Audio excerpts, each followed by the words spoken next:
የአምስት ልጆች አባት ነኝ። የአሻር ይልማዝ እባላለሁ። ሚስቴን አልገደልኳትም፣ ግን ወንጀለኛ ነኝ። ድረችልኝ ታጃር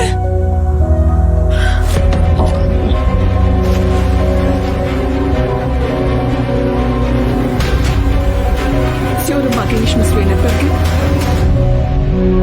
አንድ ነገር ረሳሁ።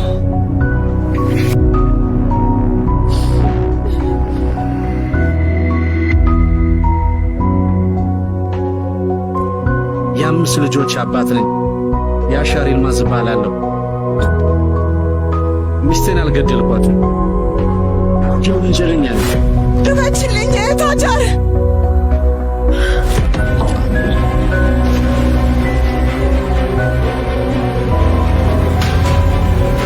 ሲሆን ማገኘሽ መስሎ ነበር፣ ግን አንድ ነገር ረሳሁ።